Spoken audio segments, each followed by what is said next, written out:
মুর্শিদাবাদ জেলার সদর শহর বহরমপুরের পাশে অবস্থিত একটি প্রাচীন জনপদ হল কাশিমবাজার। নবাব আমলে এই কাশিমবাজারকে কেন্দ্র করে গড়ে উঠেছিল তৎকালীন বাংলার ব্যবসা বাণিজ্যের কেন্দ্র। প্রাচীন এই জনপদটির প্রতিটি অলিতে গলিতে ছড়িয়ে রয়েছে প্রাচীন ইতিহাসের স্মৃতিচিহ্ন। আর সেই ইতিহাসের টানেই একদিনের জন্য ঘুরে আসা যায় কাশিমবাজার থেকে। কলকাতা থেকে একদিনের জন্য যারা কাশিমবাজার ভ্রমণ করতে চাইছেন, আজকের ভিডিওটি অবশ্যই তাদের জন্য। কাশিমবাজারে কি কি দেখার জিনিস আছে, কিভাবে ঘুরতে হবে, যাওয়া আসা, খাওয়া দাওয়া, খরচ সবকিছুই আজকের ভিডিওতে আপনাদের সাথে শেয়ার করব। সো ভিডিওটি না টেনে শেষ পর্যন্ত দেখতে থাকুন। আশা করছি আপনি নিরাশ হবেন না। আর চ্যানেলে যদি নতুন হয়ে থাকেন তাহলে অবশ্যই চ্যানেলটি সাবস্ক্রাইব করে নেবেন। তো চলুন বেশি সময় নষ্ট না করে আজকের ভিডিও শুরু করা যাক।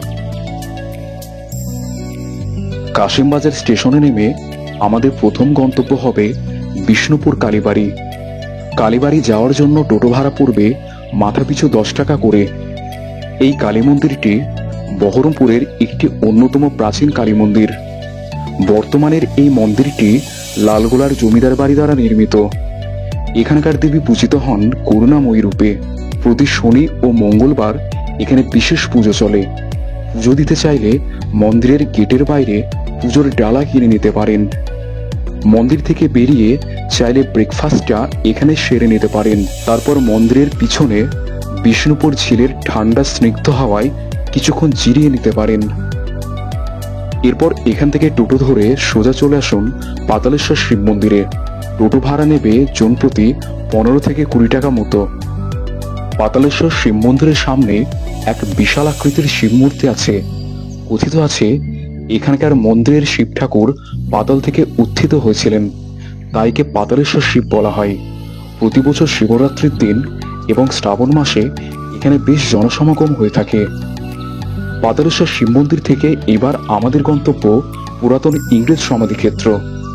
এখানে ওয়ারেন হেস্টিংসের স্ত্রী এবং তার 2 বছরের কন্যা সহ অনেকগুলি ইংরেজ আমলের সমাধি আছে। তবে রক্ষণাবেক্ষণের অভাবে এই স্থানটির অবস্থা খুবই ভগ্নপ্রায়। এবার এখান থেকে কিছুটা হেঁটে এগিয়ে গেলেই দেখতে পাবেন কাশিমবাজার বড় রাজবাড়ি। তবে এই রাজবাড়িতে এখন প্রবেশ নিষিদ্ধ। বড় রাজবাড়ি থেকে কিছুটা এগিয়ে গেলেই পেয়ে যাবেন 10 শিবের মন্দির। মন্দিরটি কিন্তু কয়েকশো বছরের পুরাতন।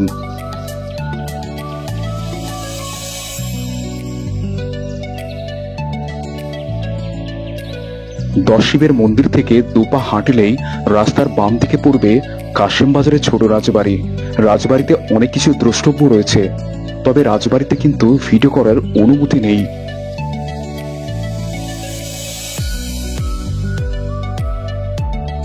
কাশিমবাজার ছোট রাজবাড়ি থেকে এবার পরের গন্তব্য হল ব্যাসপুর শিব মন্দির।